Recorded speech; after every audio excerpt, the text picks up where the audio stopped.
Bom, pessoal, muito bom dia a todos. Vamos dar início então a mais uma reunião semanal. Hoje é segunda-feira, dia 15 de abril de 2024. A gente começa, como sempre, olhando primeiro para o cenário local. A gente teve uma semana onde o Bovespa recuou 0,67%, né, terminando a semana cotado a 125.946 pontos, o menor patamar aí desde dezembro do ano passado, tá? Olhando para as ações que acompanham o índice Bovespa, a gente teve as maiores altas puxadas pelas ações da JBS, que valorizaram 4% na semana passada, após o arquivamento de denúncias do TCU contra o BNDES a respeito de compra de ações. E a Petrobras, que teve alta aí de 3,2% nas ações ordinárias e 2,2% nas ações preferenciais, repercutindo notícias que apontaram a permanência do CEO da estatal no cargo.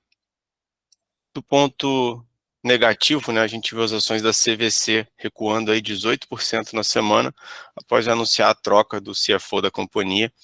Também as ações da Azul recuaram quase 14%, né, essa forte queda foi em função de uma combinação do preço das passagens aéreas, né, que teve uma redução apontada pelo IPCA, e também a forte alta do dólar que a gente teve na semana.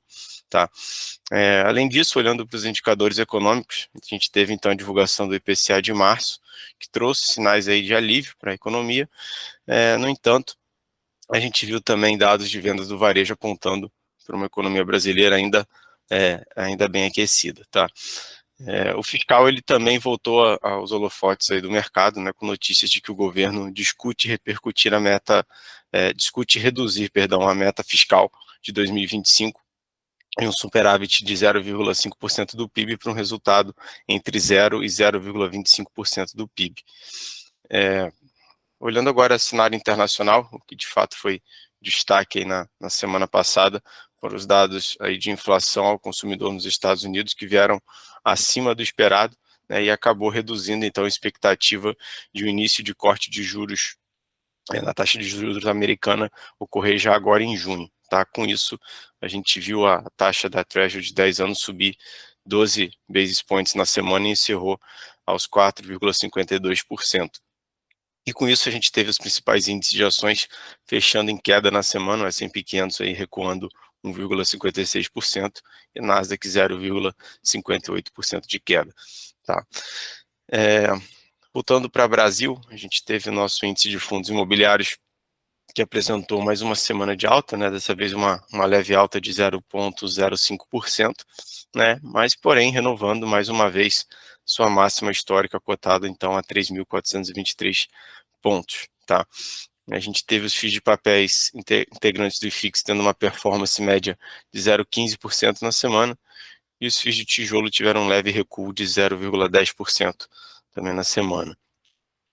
E na parte de moedas, né, a gente viu o aumento da aversão a risco global, com a preocupação com taxa de juros nos Estados Unidos e as tensões geopolíticas lá em Israel e Irã, né, pressionando o dólar, e aí a gente teve o dólar com uma forte valorização frente aos seus principais pares. Tá? Então, contra o real, a gente viu o dólar valorizando 1,23% na semana, fechando cotado a R$ 5,12.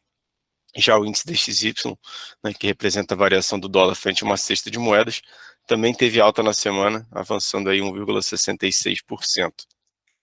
E as criptos, né, a gente teve o Bitcoin e o Ethereum fechando a semana aí num campo bastante negativo, né, basicamente o mesmo movimento que pressionou a alta do dólar fez com que essas principais criptos fechassem a semana no vermelho, né? A gente viu o Bitcoin recuando aí 7,78% e o Ethereum caindo mais de 12% na semana passada.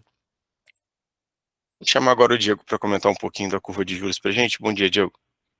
Bom dia, Gustavo. Bom dia a todos. Vamos lá. Em relação aí à curva de juros em comparativo semanal, na semana passada aí a curva de juros encerrou mais uma vez em alta, né? Com essa maior intensidade nos vértices médios e longos, né? A gente pode ver no slide a partir do 27 em seguida, né? Mas a curva apresentou basicamente uma estabilidade na inclinação, ou seja, ela subiu de forma muito parecida, parelha em todos esses vértices médios e longos, né? Mantendo aí a precificação da Selic terminal nesse ano entre 9,75 e 10, né? Então a gente ainda continua verificando que a curva de juros precifica uma Selic mais próxima de 10, diferente do que o Focus atualmente precifica ali na casa de 9 raso, né, para o final desse ano. E os ativos locais aí mantiveram a correlação com os Treasuries, né, com o Tesouro Americano, e o movimento altista acompanhou basicamente essa maior volatilidade dos títulos americanos ao longo da semana, tá? Em relação aí aos noticiários, que vão sair essa semana, os destaques basicamente são os indicadores de atividades na China, a divulgação dos índices de preço aí do consumidor em março em algumas das principais economias do mundo, como Reino Unido, zona do euro, Japão, né? E uma coisa bem interessante que os dirigentes do Banco Central, tanto dos Estados Unidos quanto do euro, vão falar publicamente essa semana, né?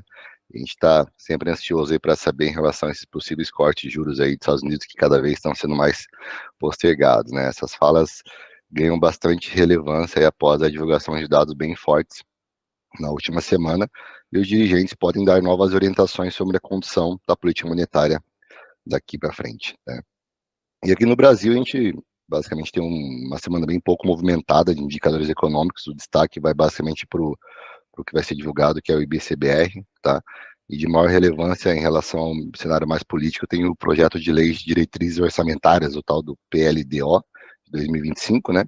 Que traz aí as prioridades e metas do governo para o ano que vem, que vai ser divulgado hoje, tá? Então, basicamente, é isso aí, Gustavo.